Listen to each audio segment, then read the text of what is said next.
de lo nervioso que se vio y de lo poco efectivo que fue el abogado defensor César de Castro de Genaro García Luna ayer en el contrainterrogatorio a El Grande, a Sergio Villarreal Barragán, porque hoy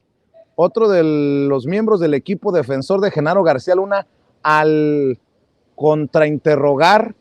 a Tirso Martínez Sánchez, el futbolista, que creo que había muy poco que sacarle, le preguntan sobre El Grande. ¿Verdad que usted sabía que El Grande era uno de los más sanguinarios líderes de la organización de los Beltrán Leiva? Y dice Tirso Martínez, yo nunca conocí al Grande y no sé, no puedo responder a esa pregunta, lo que dejó sin argumentos a precisamente este miembro del equipo defensor de Genaro García Luna. Ahí creo que también confirma lo mucho que les dolió o lo mucho que creen que puede significar el testimonio de Sergio Villarreal Barragán, el Grande, el lunes y el día de ayer, mi querido Jaime. Sí, y fíjate que uno de los componentes interesantes de lo que es que hay tantas cosas, sabes, yo creo que los testimonios que ha presentado el Grande, perdón que me concentre ahorita en estos momentos en el Grande, es que las declaraciones del Grande nos permiten hacer un rompecabezas de realmente quién mandaba, dónde operaba el cártel de los Beltrán Leiva y luego el cartel de Sinaloa. Y estaba haciendo algo de memoria. Y yo recuerdo precisamente cuando ayer dialogabas con Jesús García, que por cierto, me encantó su participación anoche contigo. Y cuando hablaban ustedes dos de cómo se movían, de qué manera se movía el cártel de Sinaloa en la Ciudad de México, donde se vestían con traje y toda la cosa, hacían labores de cabildeo, presionaban, tenían sus casas de seguridad en algunos de los barrios más ricos. Me acordé que precisamente en esa época, cuando aumentó la violencia, cuando aparecieron los primeros colgados ahí en un puente de Iztapalapa, me acordé, yo estaba en Washington como corresponsal y me acordé que a mí me avisaron que la embajada de Estados Unidos, el Departamento de Estado,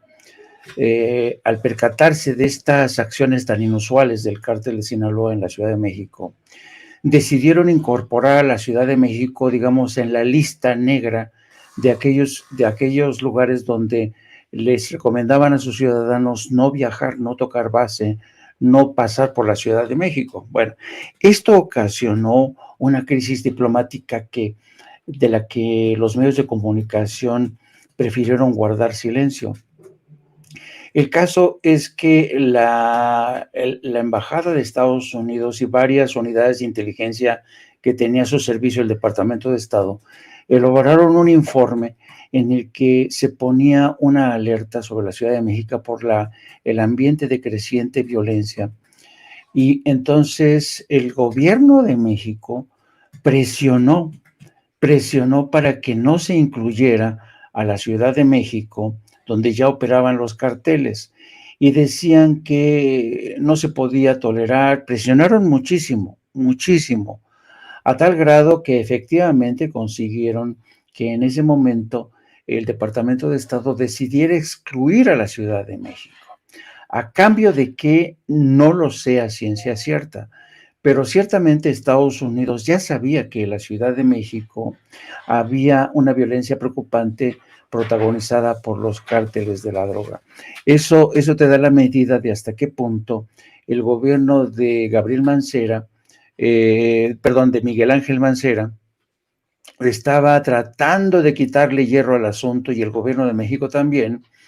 pero en ese informe recuerdo que detallaban no solamente el aumento de violencia, sino cómo esa violencia se había también alcanzado a algunos miembros de la embajada. Entonces, fue una época, digamos, en la que el gobierno de Miguel Ángel Mancera hizo todo lo posible, junto con el gobierno de Calderón, para callar esos reportes, esos informes, pero claro, la verdad siempre se abre paso.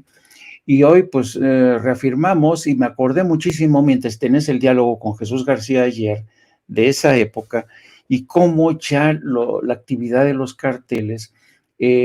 había permeado, había contaminado la Ciudad de México.